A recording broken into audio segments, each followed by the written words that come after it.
All right, big FEG welcome to Jeffrey Gundlach, one of our favorites and one of the few people that have shared the stage twice at the FEG Forum. Thank you for joining us today. Thanks for having me, Greg. I'm looking forward to our talk today.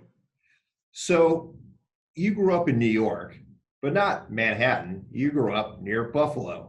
How does how does a Buffalo kid get excited about the markets? What were you? Was it a passion of yours early on, or when did you get interested in bonds and stocks and just markets? Well, in 8th grade, we had in a social studies class, we had a project. It went for about a month, and it was just following the stock market. And what we did is the teacher asked us to pick one or two stocks and follow it. And my uncle was the head of research at Xerox, and he actually invented the commercial aspect of the Xerox copier. And thanks to that success, he made his way into the top research job at Xerox. And he had told my father that Xerox had a great future, and my father actually bought some Xerox stock probably around when I was born, maybe 1962 or something like that, he bought it.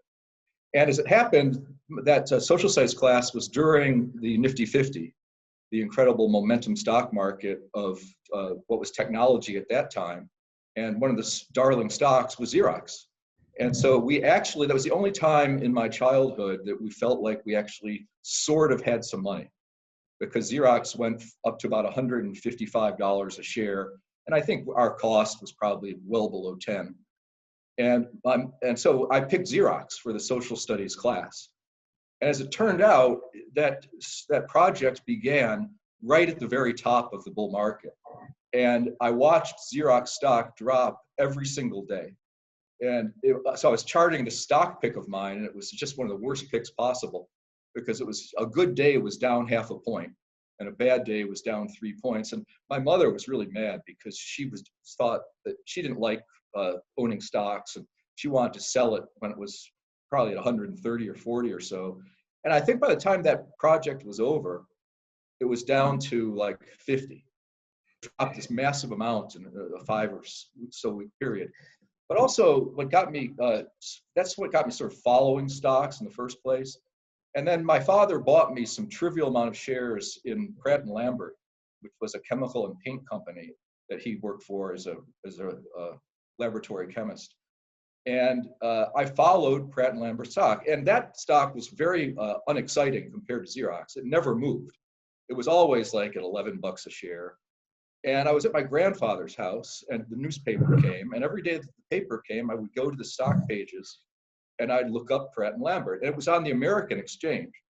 And so my grandfather looked at me when I was looking at the American Stock Exchange, and he goes, "What are you doing? Nobody cares about the American Stock Exchange. The only thing that matters is the New York Stock Exchange." And I didn't know it at the time, but my grandfather had been a stockbroker in the 20s. In fact, he survived the crash of 29 without completely losing his shirt. So he was in that. But I never really thought about finance as even a potential career, or investing as a potential career. I was just sort of curious about the way that the prices moved and like following it. So I ended up deciding I was going to be a philosophy professor at first. And then I decided that wasn't a real good living, and maybe I would get a math PhD instead and turn into a math professor or something like that. And I did that. I didn't finish my dissertation because it's a long story. It's not worth telling. But I ended up moving to Los Angeles for the weather primarily, and really rock and roll. So I came out and had very little money, made very little money playing music, so ran out of money in a few months. And I had to get a job, and I got a job using my math background at an actuarial capacity at an insurance company, which is not terribly exciting. I didn't hate it, but it wasn't terribly exciting. I knew that wasn't going to be a long-term career. So I was living in Hollywood, and I was living in a 1-bedroom apartment that was $450 a month rent. And all my furniture was donated to me by like my band members and some friends I had. So it was all beat up. I used a cardboard box for a table. I sat on the floor most of the time. I had a black and white TV that my bass player had given me on a previous band. And it was this old beat up black and white thing with about a, I don't know, 14-inch screen or something. And you needed pliers to change the station because the dial had fallen off. And there was no antenna. You had to use a coat hanger to try to get the reception. And in those days, there weren't so many stations, but you had the three big networks, ABC, NBC, CBS. And on one of them, there was the show, Lifestyles of the Rich and Famous. This Robin Leach guy, I don't know if he was British or Australian, but he's got that type of accent. His tagline was champagne wishes and caviar dreams. And it was kind of a glorified, kind of a precursor to probably the Kardashians or something like that. And they would have episodes on wealthy people. But I flipped it on one day, not really knowing looking for anything. And it was the show, Lifestyles of the Rich and Famous. And they said, we have a special episode today. We're going to be counting down the 10 top paying professions in America. And I thought, oh, this is great. I'll listen to this list and I'll pick one. And interestingly, about midway through the 10 list was actuary. It was on the list. But number one was investment banker. And they said, you have to work really hard. And I go, okay, I do that. And they said, you have to have a really strong analytic mind. And I said, I got that too. So, and it says, but if you can, push through, it's the number one paying profession. So I decided that evening that I was going to be an investment banker. The only problem was I didn't know what it was. I didn't have any idea. To this day, I'm not really sure what investment bankers do. But I figured that I could find a job and I got to the closet. In those days, there was a phone book, yellow pages and white pages. And I went to the yellow pages and I looked up ads for investment banking firms. And not surprisingly, knowing what I know today, there weren't any ads for investment banking firms in the Los Angeles yellow pages. But there were ads for investment management, mostly retail type of stuff, wirehouses. And so I decided to send a resume and an aggressive cover letter to every single company that had a boldface ad for investment management in the yellow pages. And I sent out a couple dozen of them, and I got 3 responses. And it was interesting because one of them was, we're a 2-man shop. It was called Hillside Advisors. We're a 2-man shop. We're happy to have you work for us, but we can't pay you anything. So that didn't work, because that was the whole purpose, was to try to get some money. And then another one said, you've got to be kidding me. You've got no experience, no background. And then a third one showed up, and it looked like the rejection letter from a college. The little thin, skinny envelope. It was almost the size of like a small greeting card or something. And I was so disgusted that I just threw it in the trash. But later that evening, curiosity got the worst of me, or the best of me, I should say. And I went to the trash, retrieved it, and opened it up. And there was one sentence. It said, we've had a strong response to our posting, our job posting, which I don't even know what they're talking about. I found out later it was at UCLA. But if we're interested in interviewing you, call this number. And it was weird because the number that they gave me and the name weren't the person that I had sent my resume to. But anyway, I ended up getting this interview. And on a second round interview, I ended up getting to the head guy that I'd sent the resume to. And he said to me, you've got a great background. I think we could really maybe use someone like you. I mean, you don't have any academic training, but we could use a quant, he called my background. I'm just curious, what do you think you'd be better helping us with, equities or fixed income? And I just didn't even flinch. I just looked him right in the eye and I just said, I don't know what those things are. And I mean, he almost fainted, right? I can't even believe what is this guy doing here? And he said, well, equities, that's stocks. Fixed income, that's bonds. And I didn't know what bonds were. I knew what stocks were, obviously, because I've been following them for a couple of decades almost by that time, or 15 years anyway. And so I said, well, I think I'd be better at stocks. And he said, well, no, it's really where we have the biggest need for quant stuff is in bonds. So I got hired on a 90-day probationary basis at $30,000 a year. And it was probationary. They were going to decide whether I was working out or not after 90 days. And it was weird because in the 2 weeks or between leaving the insurance company and joining the investment business, I got Inside the Yield book, Sidney Homer's classic. And being fresh out of Yale PhD program, I went to the quantitative section of the book where there's all these formulas. And I derived them all from scratch. because I was deep into the math stuff. And when I started at work, I figured everybody did that stuff. I had no idea that there was nobody that ever even thought about doing that. And so it was weird. Within about a week or two, I knew more than the guy that hired me about bonds, because it was such a quantitative thing, and I happen to have the perfect background for it. And that's how I ended up in the investment business. And to this day, I wonder if only I had gone into stocks, maybe I would have been truly successful. But I think it's worked out okay. You've done fine. So if you think about fixed income, and you're right, it's very mathematical, but I even think of structured finance and waterfalls as being kind of the next level of math. So how did you go from just fixed income to more of the mortgage side of the business, especially when it's not what it is today? That was kind of the backwater of investing back then. Yeah, when I started in the business, the entire government guaranteed mortgage-backed securities market was under $100 billion. And now it's trillions and trillions of dollars. And it was very simplistic. It was basically really just Ginnie Mae's at that point in time. And that I got assigned to this mortgage thing because it had just around that time period had gotten big enough where you couldn't really ignore it anymore. And yet traditional bond managers didn't really know anything about it. I mean, you didn't have any way to calculate a yield to maturity on a Ginnie Mae. When I started in the business, you actually had to go to a book of tables where they had prices and coupons, and then they didn't even have refinancing or prepayment assumptions. They just assumed that it was always going to be 8% per year.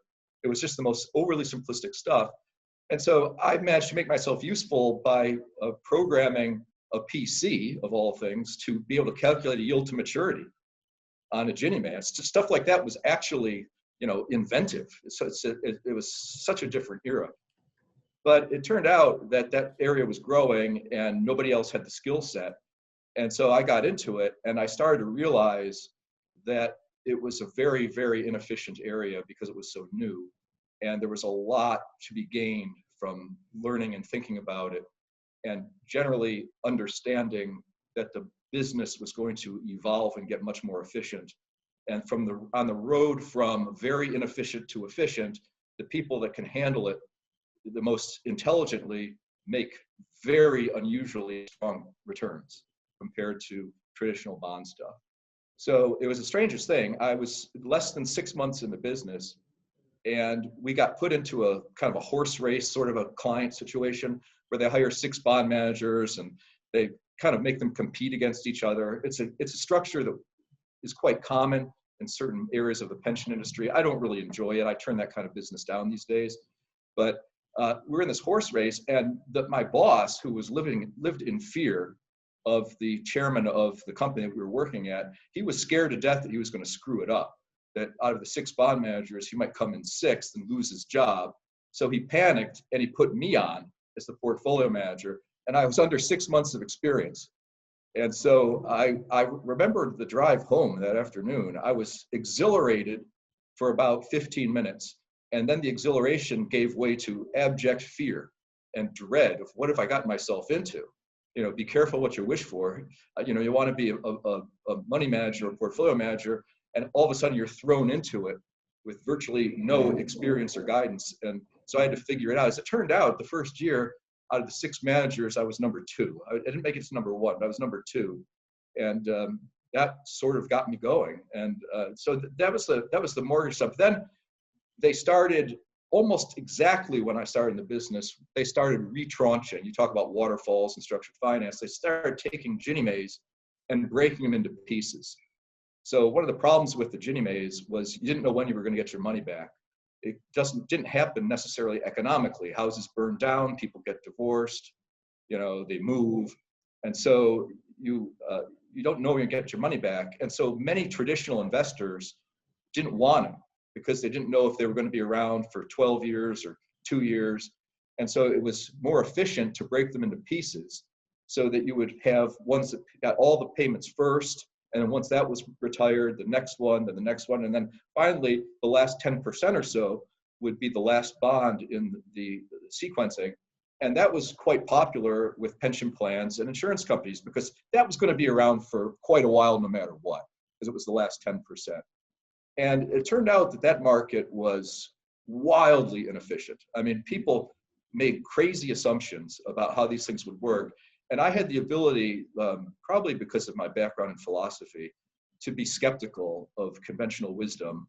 And I realized that pretty much the assumptions that were embedded in market pricing were really wrong. In general, they didn't understand that when you got a refinancing industry up and running, and it started to get real capacity, and you would have interest rate declines, you would get monstrously high rates of refinancing, way higher than history had ever shown, way higher than anybody expected except me.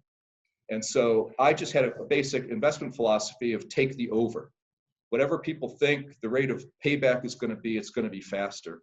And so there were ways of getting into this structured finance where you were buying securities that, thanks to this situation where they split up the securities, they don't just split up the maturity, they can split up the interest payments. So you can get securities, let's say the mortgage in those days might have had an interest rate of 8. You could create securities that had a coupon of 2, as long as you had somebody getting 14. So it averaged to 8.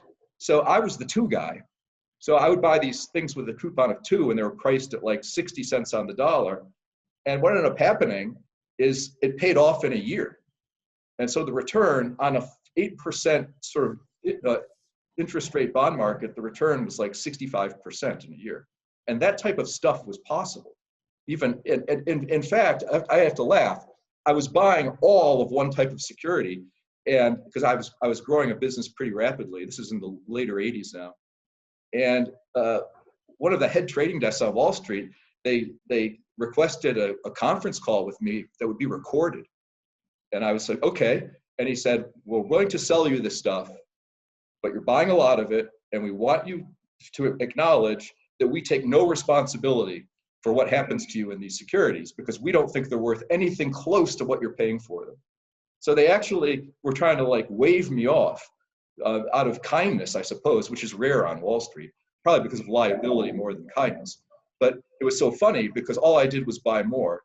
And it was really hilarious because it was by far the most attractive thing in the entire bond market. And everybody else was afraid to buy it because there was this groupthink that was reflected by that trading head's admonition. People didn't understand it. They thought that the groupthink was correct and that my independent thinking was completely wrong. But I spent literally hundreds of hours thinking this problem through and looking at it, devil's advocacy. I must be wrong. Everybody tells me I'm wrong. I must be wrong. And so I looked at it mathematically, just north, south, east, and west, and I just absolutely concluded that I was right and they were wrong. And so as it turned out, I had by far the best record in the entire fixed income industry for several years there. And that didn't really make any difference, though. It was funny. It takes a long, long time to get credibility in the investment business because a lot of people can hit a home run once, but to bat 350 or bat 400, that's pretty rare while hitting for power as well. And so my track record was so good that it actually scared people. And it created a narrative by competitors that obviously what Gundlach's doing is wildly risky. I mean, get these numbers. We all know that nothing comes for free. We know this is wildly risky. But the irony of it was the least risky thing in the entire industry. They just didn't understand it. And it took many years, I would say at least 6 or 8 years, before people started to realize maybe it wasn't just luck, because it was happening over and over again. And then people started imitating what I was doing. And then as luck would have it again, the big bear market of 1994 hit, and all the people that started imitating me in 1993 basically went bankrupt because they didn't understand exactly some of the nuances during a bear market. So that all went on for a while, and what I was doing was very different. I've never done indexation. I don't do any passive products. Everything I do at least tries to have a value proposition and a uniqueness to it, be differentiated. So there wasn't that much demand for what I was doing starting in the late 90s, because in the late 90s, everybody wanted index funds in bonds because the returns were 8%. Pension plans wanted 8% as an actuarial requirement. Well, they got 8%. I could just, the way investment committees would operate is I said, okay, oh God, we're on to the bond part of today's meeting. Okay, we'll try to make this quick, get it over with. Well, the 1-year return is 8, the 3-year return is 8, the 5-year return is 8. Any questions? No. Any changes? No, we're getting our 8. So everybody just stayed in line with that. And so I was just kind of treading water for a while, and then the housing market went crazy with the interest-only underwriting, and finally the pick-a-pay loans where you didn't make any payments. And I realized that the housing market was going to be grossly overvalued due to this reckless financing. And I predicted that the housing market was going to crash. And I did so before it crashed. I had an article written about me in the fourth quarter of 2006 that I was predicting housing would drop 35% nationally in value. And because I expected that, I sidestepped the entire subprime problem. And that was kind of what changed everything, because I was vocal about it. For all expectations, I should have, most people would have thought, oh, this mortgage guy is going to get slammed during this housing meltdown. But instead, I massively thrived and protected my clients from all those problems. And one of the things in investing that's the most important, if you're going to be able to take advantage of a great opportunity, you got to avoid the elevator on the way down. So you have to sidestep it and wait and wait and wait. It's the hardest thing to do, is to know when to pull the trigger. Very hard. The investment business, the hardest thing is to change what you're doing after you've been right. It's the hardest thing, because you're being right gives you so much economic and psychological and emotional satisfaction that when you change away from it, you feel like you're losing an old friend.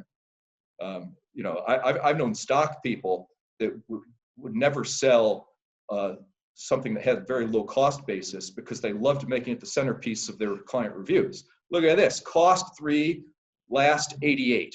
See, I'm working for you. You sell the thing at 88, you don't have that story to tell anymore.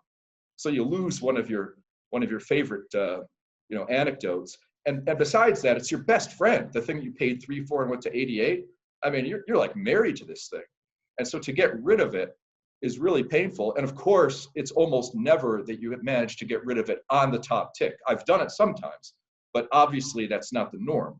And so you sell it at 88, and when it goes to 95, you just feel awful. You know, that was your ride. I mean, that was you were all in. You know, and here you're watching it go up without you.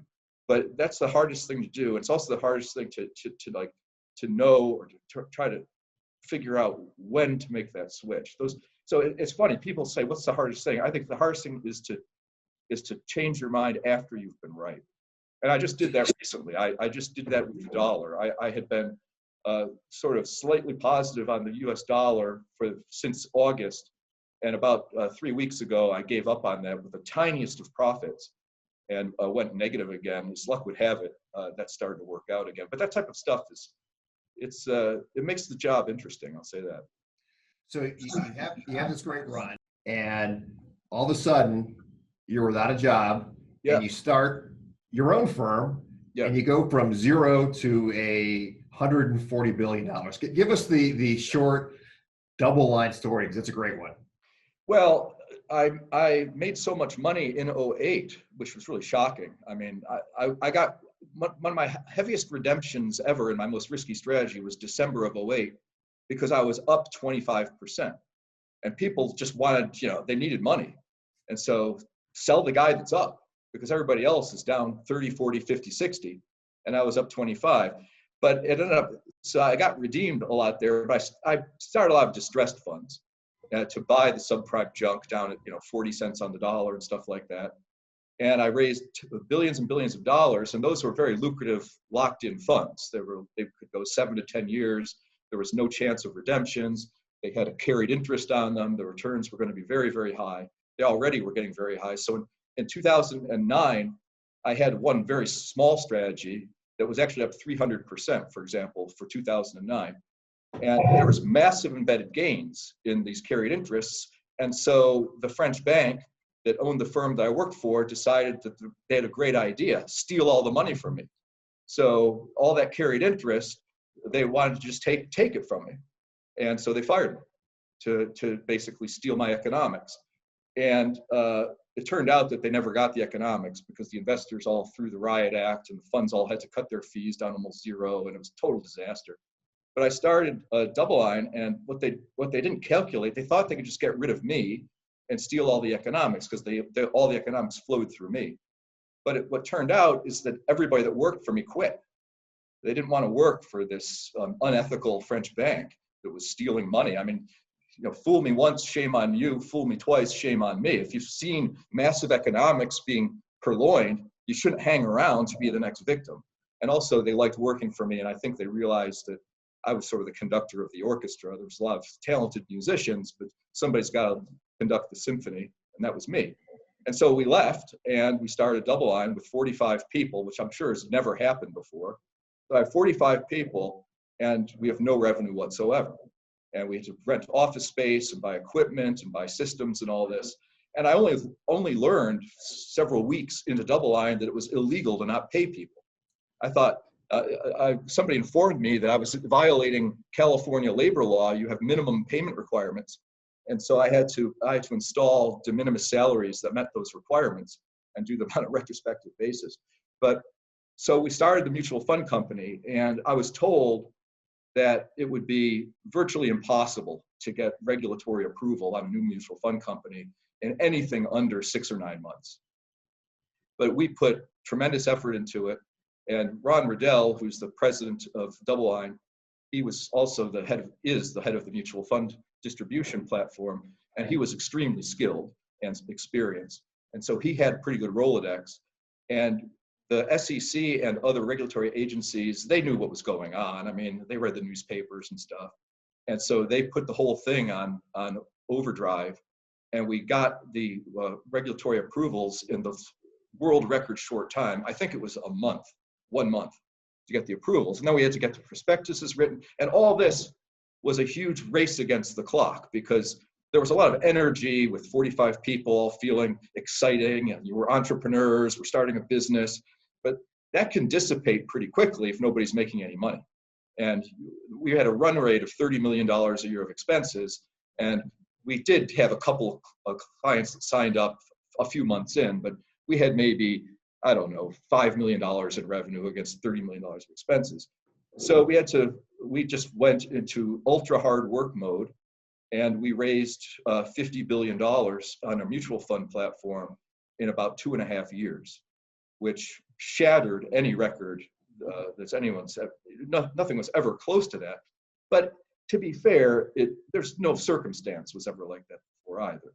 So it's really a unique situation. We had a brand, we had a following, we had a team that knew how to work together, we had institutional experience, we had retail experience, we had hedge fund experience. And I was very anxious to get the mutual fund company started because I knew that just as the team would probably start to lose some of their enthusiastic energy, I kind of felt that the investors wouldn't wait forever for me to get up and running either. Right? They might have parked their money in index fund, but if it had taken 9 months, they might have forgotten my name by then.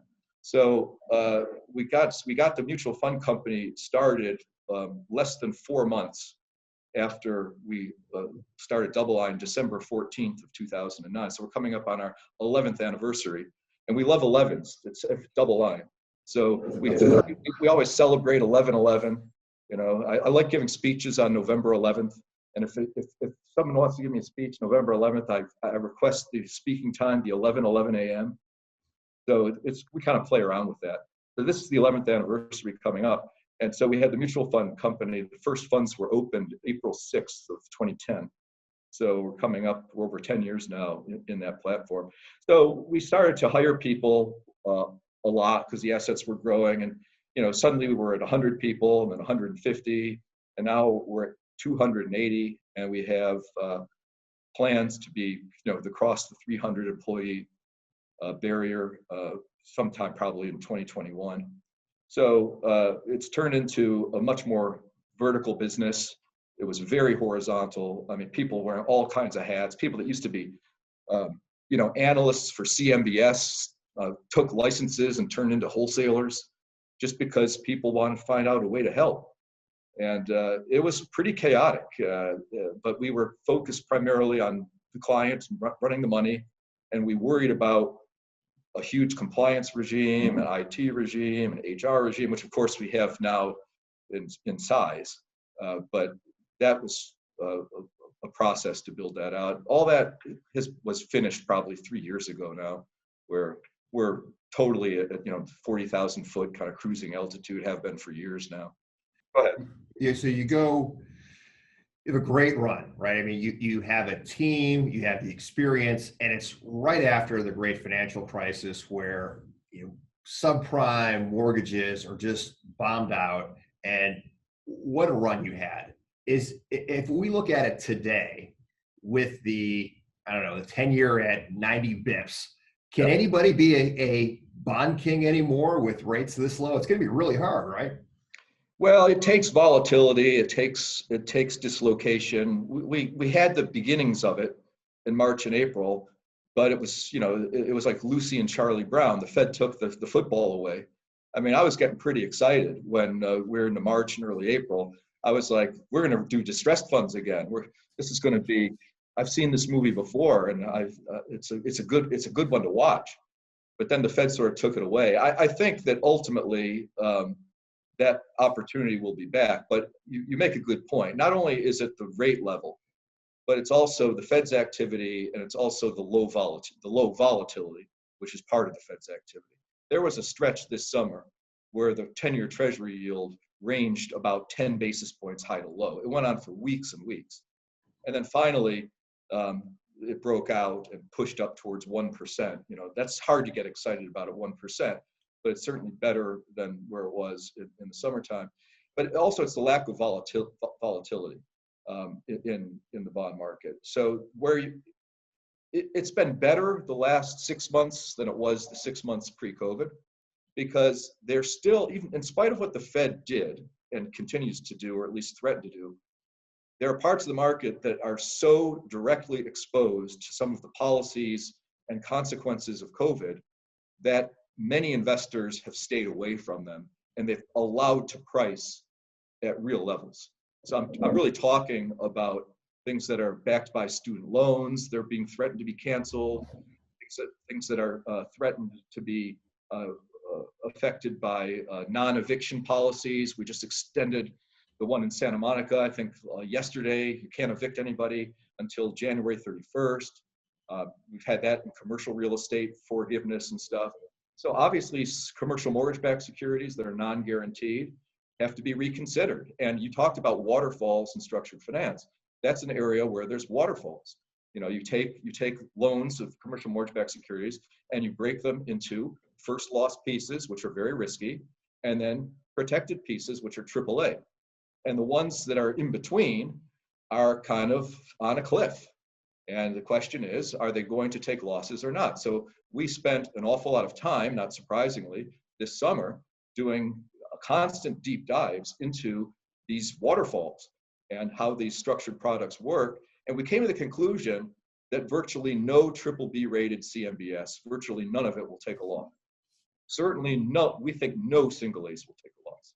And most BBBs. I mean, if you go into something that's all malls, second tier malls, you might have a problem. But broadly speaking, there was a real disconnect between the fear of prices. And it was funny because I would talk to consultants and they were, we're looking for ideas for our clients. I say, what you want is BBB CMBS. And you can just see them turn green when you mention that, because they're just like, oh, no. Oh, no, there's risk. No, we want that 15% no risk return. Well, good luck with that one. If you find one, let me know. I'd be happy to get involved on a co-investment basis. But, there were plenty of 15%ers out there. There still are a few that are probably in the double digit. But you had to actually expose yourself to the thought of losses, just like you had to do on some of the subprime stuff back in 2008. It's like, I know I'm not going to get 100 back. But what do I care if my cost is 40? If I get back 50, I'm doing great. So that was where the market was. And after the Fed came in and totally manipulated the corporate bond market in a way that's illegal, by the way, it's in direct violation of their charter. the Federal Reserve Act of 1913 is being blatantly flaunted as we speak, although they're not doing much in recent months. They did a lot of it back in April. The places that they weren't protecting never just sat flat on their back. I mean, the BBB CMBS market, parts of the airline leases, some of these securitized products, they sat basically near their lows for weeks and weeks and weeks. And then what happened in the last several weeks, the vaccine news really gave powerful support to some of those tranches, and they've caught up rather a lot. So it's been interesting the last several months. There's still probably a moderate amount of toothpaste left in the tube on those sectors, but there's no toothpaste in the corporate bond market tube at all. And certainly in the investment grade market, the yield, we can talk about how low treasury yields are, but the yield of the corporate bond market investment grade isn't much different than the yield of the 30-year treasury today. Or high yield. I mean, those high yields, not very high. We can't call it high yield anymore. We just have to call it junk, because it's not high enough yield to call it high yield. The spreads are it's not in all the way in the high yield market. And that's because they're going to be defaults. I mean, there are places where, they haven't defaulted yet, but the spread is out at 800 basis points or something, because, the chance of default is reasonably high. So, but yeah, there's not much there. And the Fed's spillover effect, the Fed has bought junk bond ETFs, which is another step beyond their charter. The last step beyond their charter in the financial markets would be equities, which they're talking about buying equities. Why do you need to buy equities? I mean, the equity market's trading hands at a CAPE adjusted PE that's higher than 1929. Why does it need help from the Fed? I mean, people are willing to transact at basically all-time record valuations. So maybe that's typical, that the government will buy at the highest prices ever. But the areas you have to go to are areas, Latin American emerging markets. If you had mentioned that 6 weeks ago, people would have run away, because the COVID situation in Latin America is much more unknown, and the healthcare systems are nowhere near as sophisticated as in the developed world. And so who knows what the economic impact would be. But again, the vaccine news, I mean, emerging markets went up in some places 6-8% in the month of November. So even outperforming the stock market, which reacted well also to the vaccine news. So there's enough volatility to the economic landscape right now. There's enough unknown about what 2021 will bring. There's lots of unknowns as to how this pastiche of a Democratic Party will try to get along with incredible contrasting philosophies, depending upon what wing of the party you look at. It's highly questionable how long Biden's going to be in office, if he's going to be in office. I mean, I think it's 60% of Democrats poll that they don't believe Biden would make it 4 years. So are you going to get Kamala Harris? Does she mean it? The stuff that she says about fracking and about Green New Deal, and does she mean it? It's hard to know with politicians. They say one thing to get the party's nomination, and then they say something else. So there's a lot of political uncertainty. There's certainly massive economic uncertainty. I marvel at how people think that Humpty Dumpty has been put back together since its fall off the wall in March and April. Yeah, I mean, if 16% budget deficit as a percentage of GDP is a healthy economy, then we're in a healthy economy. But my take of the world is very different than that.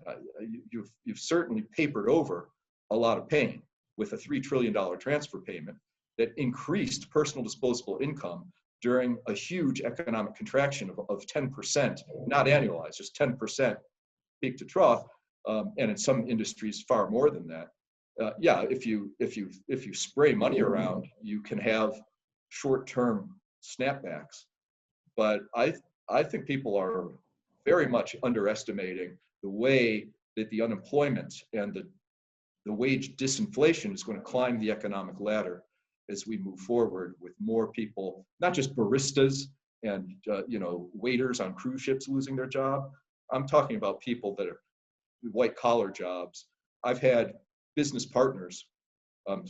My biggest client, for example, who's a variable annuity provider who's wildly successful, they announced that in their distribution team, thanks to the COVID lockdowns, that back in November, they laid off 150 people. Now, these are people that never thought they would get laid off.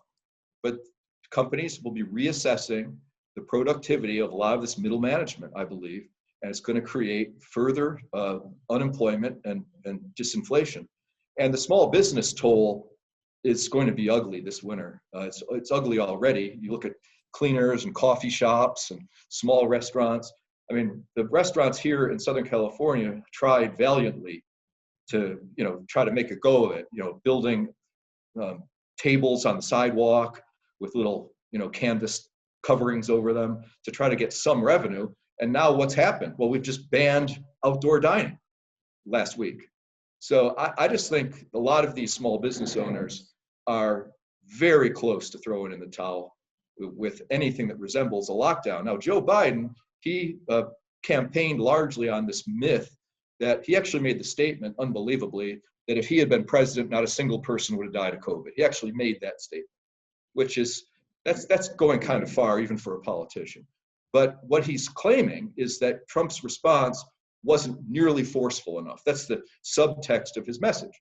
Well, that means that if we get, and we're getting, if we get another flare-up, well, Joe Biden's going to have to show that he's much more forceful, or else, he can't be less forceful if his whole message is no deaths under Biden, and the way you get there is through, following the science, which is an empty phrase, and all these other catchphrases. But what you'd have to do is truly lock down. You have to do a Chinese type of lockdown, and that would be so devastating to the economy.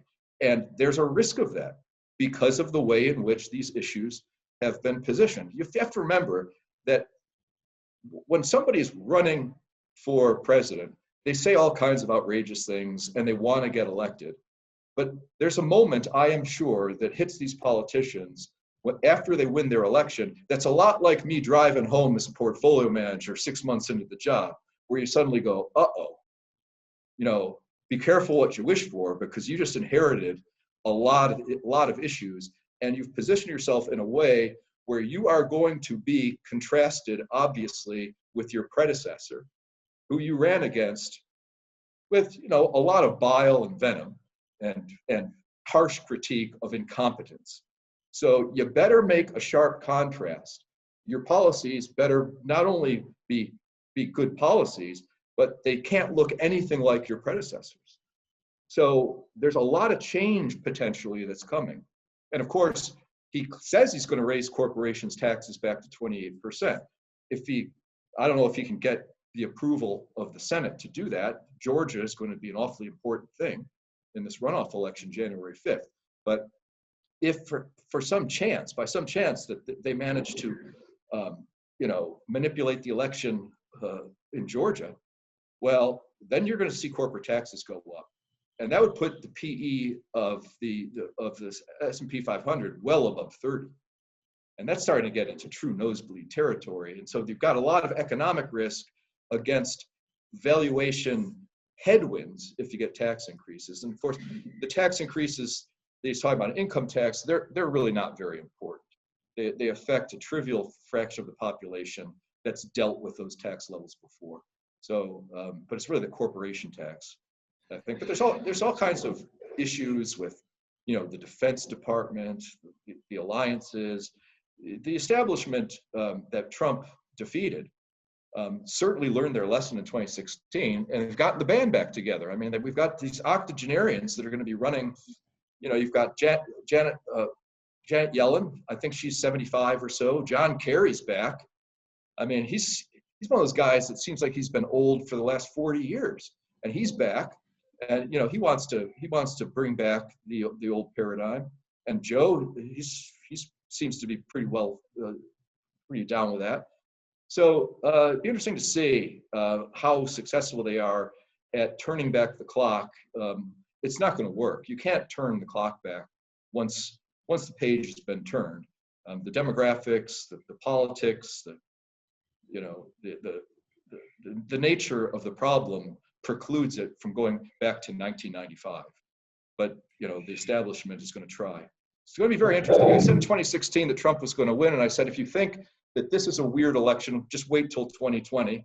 And I think that was on the mark. I think 2020 was weirder than 2016. And if you think 2020 is weird, you better buckle up, because 2024 is going to be truly bizarre, I think. I really do think you're going to get 3 parties in 2024. All right, that'll be interesting to watch. So we talked about low rates, and that's not a great starting point for any sort of fixed income investor. With both monetary policy being low, and perhaps we'll see some fiscal expansion, everything you're talking about right now is either disinflationary or deflationary. Yes. And you fight that through inflation. So at some point, does inflation win? Are we going to see inflation in the next couple of years? When the society truly wants it, we'll get it. I remember the 70s and the early 80s, where people thought that you couldn't get rid of inflation, but they desperately wanted to get rid of the inflation eventually. And so Volcker came in and actually did it. And that wasn't accepted as a success for at least another 10 years. The inflation rate was down at 4% in 1984, 4% inflation rate, and the 10-year treasury yielded 14%. And people didn't want it because they were so sure that inflation was going to come back into the double digits. And the mentality has been completely flipped. People believe that inflation will be at 2% forever. And the Fed actually wishes it would get to 2%. And when you look at these surveys of inflation expectations looking forward 5 and 10 years, they've been flat on their back at around 2%, back really over 20 years now. And so we started quantitative easing, we have 0 interest rates, and a lot of people warned that this would cause inflation, but it doesn't. And it doesn't because we're not actually printing money. It's a very wonky distinction that I won't go into. It's kind of deep into the weeds of economics. But as you borrow more and more money and get more and more indebted, the debt is actually disinflationary while you're doing that. You get a collapse in monetary velocity, which has happened tremendously since COVID. We've pushed out all of this money, and we don't have any inflation at all, and that's because the velocity is so low. And as you get very indebted, where we are now as a nation, with the government alone having $157 trillion of unfunded liabilities, that's about 750% of GDP. Clearly, you cannot pay that off with today's purchasing power. It would take 3 generations of negative 10% GDP. That all your GDP is just going into debt repayment. It could never happen. But as you get to that indebted level, what happens is every additional dollar of debt you take on gives you less bang for your buck. So it used to be that you would get like $3 of economic growth for $1 of federal debt, and now it's down to like 30 cents or something. And it just keeps getting less and less. So what would cause the inflation? Well, what would cause the inflation would be true money printing. And to get to true money printing, the Fed would have to violate its charter. Oh, they're doing that right now. So I've already got my antenna up that the Fed could do things out of the bounds of the Federal Reserve Act of 1913 because they're already doing it in plain sight and nobody seems to even care. So if they declared their liabilities legal tender, we would have inflation within 6 months. And it wouldn't be 4% inflation. It would be hyperinflation. If we decide we want inflation, we would go to true money printing, which would take the form of universal basic income, which once it gets started, it can always be amped up. And don't forget, we started basic income programs, not universal, but basic income programs over 50 years ago. We've had welfare for over 50 years. It's not the whole population, but it is a transfer payment and it is basic income. That's the definition of it.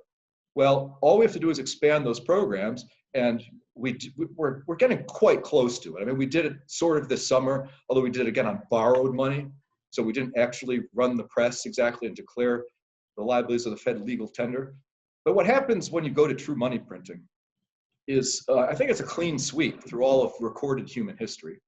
What happens is that you have the middle class, what used to be a middle class turns into what used to be the poor. What used to be the poor die of starvation.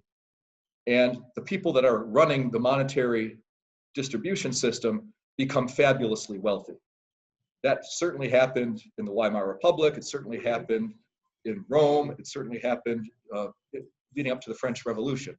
So you end up with outrageous wealth inequality. The stuff that we have now would be child's play by comparison, because you actually get people starving. I mean, think of how angry the mob had to be in Paris in 1789 to actually march in a torrential rainstorm, the 14 or 20 miles or whatever it is, to Versailles, many of them barefoot, wearing rags in a torrential rainstorm, going through this mud, because you're so angry that you want to either kill the king, Louis XVI, or they ended up not killing him. They put him on a cart and dragged him back to Paris, where he was imprisoned for 4 years before they chopped his head off in 1793. So that's what ends up happening with money printing. So I hope we don't go there, but it certainly looks like we're headed. I mean, the rhetoric has changed very dramatically over the past 15 years. People used to laugh at helicopter money. They used to scoff at things like universal basic income. Andrew Yang made a quasi-successful primary run on that issue basically as his centerpiece, if not his entire campaign. And there are plenty of people that find the allure of free money attractive. And we're getting a generational divide, which is in plain sight for all to see, between the boomers, where they've benefited so much from all the binge borrowing of the economy and the federal government. I mean, the spending on seniors dwarfs the spending on the millennials and Gen Xers and the Gen Zs. And not surprisingly, the Gen Z people, they're resentful. They don't have a massive real estate gain like their grandparents. They don't have any confidence that they're going to get Social Security. So you can sort of see why they feel like, well, you guys are getting Social Security. You guys had the stock market go up like 40 times in your lifetime. You guys have pensions from working at relatively median types of jobs. You guys have it made in the shade, and we're down here.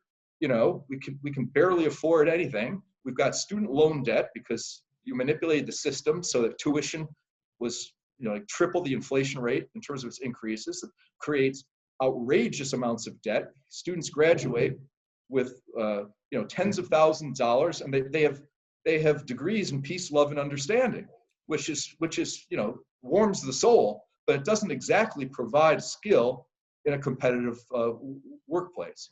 So yes, they can sort of say, why don't we get a piece of this action ourselves? And no wonder that the concept of loan cancellation and free rent and government jobs that you don't have to go. I think somebody proposed government jobs for all that you don't have to go to. Who goes to a job they don't have to go to? But through the lens of their experience, it isn't as crazy as an old guy like me would at first blush think it is. I can certainly understand why they've come to think that way when they see the contrast to the world that they see themselves, growing old in the world that the boomers have left them with. What does that mean when the U.S. is also the world's reserve currency? For now, it's the world's reserve currency, but it's pretty clear that China has every intention of taking a seat at that table. And since we have such a incredible borrowing mentality and deficit mentality, it seems that the dollar is sort of doomed. My strongest conviction point of view on markets for since really January of 2017 has been that the dollar is going down. And it's going down because when you have this amount of debt in the government operating system, your currency cannot hold up. Foreigners are not buying our bonds anymore. Treasuries are being sold by foreigners now on a net basis, and that's been going on for years. Pension systems don't want our bonds, government bonds, yielding 1 3/4 when their pension system needs 7%. So what does that leave? It leaves you and me, like retail investors, to actually buy the bonds. Well, if we want, I'm not going to put my money in size into a 30-year treasury bond at 1.7% or 1.8% when I'm getting taxed over 50% on investing in that. So I'm basically down to 1%, and the inflation rate is higher than that. So we have a strange situation where the rates should be going up on the long end, and they have been very slowly since they bottomed out back in April. But they are up 100 basis points on the long bond from the intraday low, and they are up about 60 basis points on the 10-year. But the path of least resistance would be higher if not for the fact the Fed has been so clear in their guidance that they believe that economic hardship should be met with large-scale asset purchases. And they have said in plain English repeatedly that there is no ceiling on the amount of bonds that they are capable and willing to buy, which means that they ostensibly are willing to do yield curve control, which is a term that they've used, which was first used in the 1940s and 1950s when they pegged interest rates at something near today's levels in order to work off the World War II debt. So what happened, of course, once they stopped the yield curve control in the mid-1950s, you went into a 28-year mega bear market in 30-year treasuries. The yield went from 2.5 to 15. That's a big loss. I mean, I remember zero coupon 30-year bonds trading at prices of like 8. You know, I mean, just almost like a call option type of a price. So that's what's happening here is the institutions of our society are no longer functioning relative to the economy. This is what happens through human history, is you go through a period of turmoil, be it a nation being formed or a civil war or a World War II. And when you come out of that sort of situation, you have a reset where you get back to a new type of normalcy, where you have institutions that are very much in sync with people's feelings, their philosophies, and the way the economy functions. And it works great for a while. But then something happens which is, on the one hand, very positive, and on the one hand, ultimately fatal to the system, and that is massive innovation.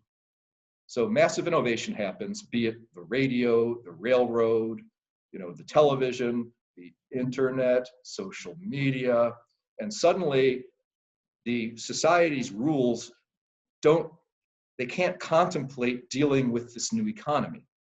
Like, think about sales tax on Amazon, stuff like that. The tax code can't contemplate future developments. So you get into a vacuum where the tax code doesn't really apply. And yet you have to somehow make it apply. And it leads to wealth inequality. It leads to an economy, a winner-take-all type of economy, the robber barons back in 1900, the social media titans today. And it gets to a point where the tension between what Karl Marx called the means of production, which evolved very quickly through revolutionary invention, and the property relations, which are the rules of how society works economically, the tension gets so big that it falls apart. And that's what's happening before our eyes. And it's been happening now for really since probably 1995, I think. And it's been underway for 25 years. And it takes about 30 years historically for it to kind of need an overhaul. And that can be a revolution. It can certainly be a very substantial change in the tax code, which we did in the 1940s. See, we put on the taxes for World War II. We never took them off. The taxes were so de minimis in 1929, it was ridiculous. Almost nobody paid any tax. And then the camel's nose came under the tent in the form of the war. You got to be patriotic. Everyone's got to pay taxes. The top tax rate went up to 90+%. And once the war ended, they hardly dropped it at all. So we had a whole new taxation regime, which created a whole new type of society that created, the halcyon days of the 1950s, the 1960s, which had a lot of turmoil because of the war. But the economic reality of that time period was very equal. The difference between somebody that was top 25 percentile of wealth and median wealth, the difference was the top 25th percentile guy drove a new Buick and the median guy drove a 2-year-old Chevy. That was the economic inequality for that 25% difference. And now, it's ridiculous. You've got 20 families that own virtually the entire economy. So this is what's happening. It can't last. It leads to resentment. It leads to ultimately, I'm not being, dark here. I mean, we have violence in the streets. We have people looting. We have people that somehow they're so frustrated. I guess there's a guy, I can't remember, I just read it this morning. There's some town with some guy that's walking around clubbing people, like just out of the blue. He's just pissed off. And so he's walking around with a club and he just smacks people over the head. He almost kills them. And it's just happening randomly. Why is this guy doing this? I don't know. The homelessness problems that we're seeing, the deterioration of the cities, which is now motivating migrational behavior. People are leaving San Francisco. They're leaving Chicago. They're leaving Los Angeles. And they're certainly leaving some of the parts of Manhattan, although never declare the death of Manhattan. It's been done many, many times. And for some reason, it always bounces back. So I'm not sure about that one.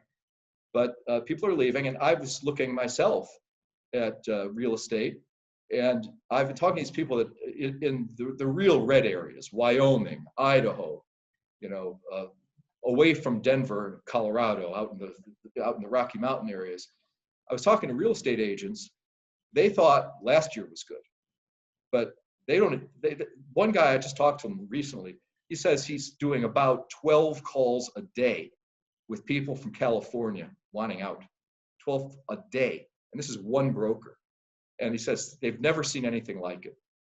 Prices are just exploding. Supply is non-existent because people are now actually making lifestyle decisions based upon the observable deterioration of quality of life. And I see it in Southern California. I never thought I'd think about relocating from Southern California, but I'm certainly thinking about that. I haven't made a decision, but if they keep pressing the taxes higher, they're talking 16.8 now out of Sacramento for the state income tax, which of course, I have a feeling Joe Biden isn't going to make that deductible at the federal level. I kind of doubt it. Trump took that away. So I actually had a massive tax increase under Trump because of the tax system in California. But if he takes it to 16.8 with no federal deductibility, I'm not sure that people will be able to stand it. Because if Biden wants the federal tax level at 40, maybe he'll get some encouragement from others in his party to make it 50, who knows? And then you throw in, call it 20 for California, plus Obamacare, plus property tax, plus everything else. I mean, we're talking like 70% taxes. That starts to make you wonder. It starts to make you think. And somebody like me, who obviously doesn't have to work, the arithmetic isn't what the politicians think. It isn't last year's tax revenue times 1.2 if you raise it 20% gives you next year's revenue. They think that's what happens. Ask Fairfield County, Connecticut, what happens. Ask Chicago what happens. You always come in short of those expectations because you obviously have behavior changing going on when you make significant tax changes, and they choose not to factor that in.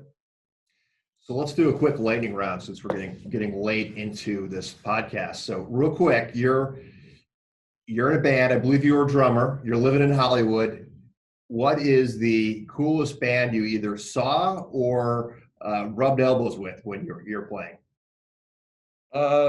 Guns N' Roses.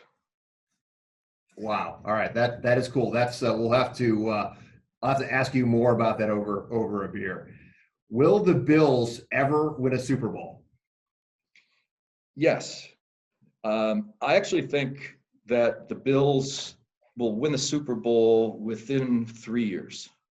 All right. They finally got the team turned around. I mean, they finally got rid of always trying to rebuild in 1 year by blowing up your cap situation. So they were always playing with one arm tied behind their back financially. And they finally took the medicine. And so now they've been able to build a real team. And, you know, the Bills probably won't win the Super Bowl this year. They could go to it, though. And they're just a couple pieces away. So it's exciting to be a Bills fan. It wasn't very exciting for 17 years in a row when we didn't go to the playoffs. Hey, I'm a Browns fan, so I understand the pain. Even worse. Even worse. And I live, and FEG's headquartered in Cincinnati, and the Bengals are just as bad. So, you know, it's funny. I was in Cincinnati fairly recently, like a couple of years ago, and I asked a guy at the airport. I said, "Are the Bengals going to be good this year?" And the guy says, "They're always going to be 500. They're just always 500 or worse. They're never going to be any good. It's just in their DNA." So it's funny how Cincinnati and Cleveland, they just and Buffalo really they were in the doldrums for so long. Bills have finally pulled out of it. Maybe Cleveland, but I guess they lost their quarterback. So we'll see what happens. We'll see what happens. I know you are a big art lover. Favorite artist and why? Well, my favorite artist is Piet Mondrian, and the DoubleLine logo is fashioned after his signature style.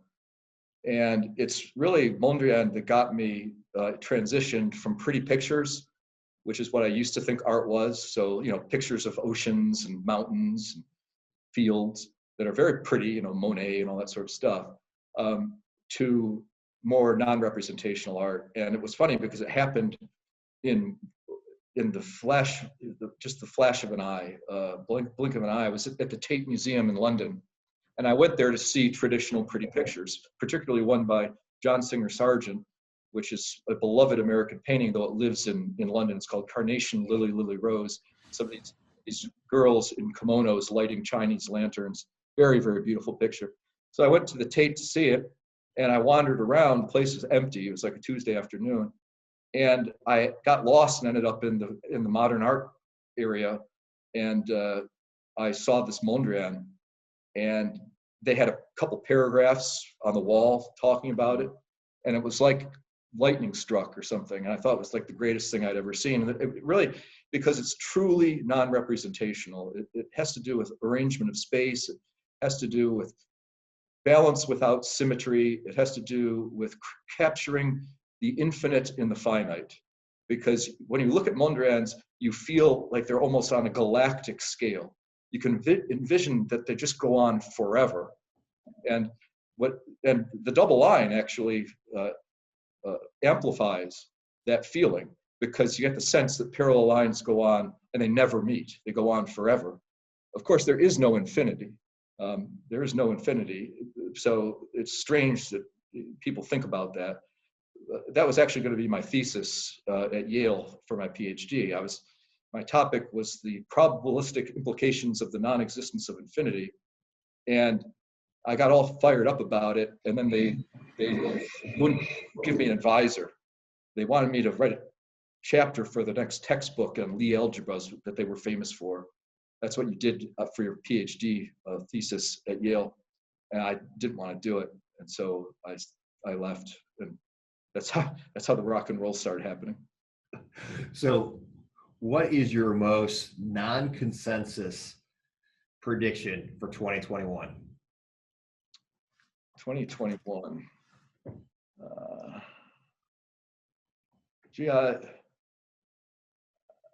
I'm not sure I know what the consensus is for 2021. I think I'll put it in a broad stroke. There have been very persistent trends that have gone very significantly overextended over the past multiple years, One is the S&P outperforming the rest of the world by a mile. Another is growth outperforming value by a mile. Another is small caps underperforming the S&P 6, which I call the Super 6, Google and Facebook and all that, by a mile. Gold going up over the last 2 years, and by a lot for a while. I think all of those trends have already begun to reverse and will be all in reverse gear for 2021.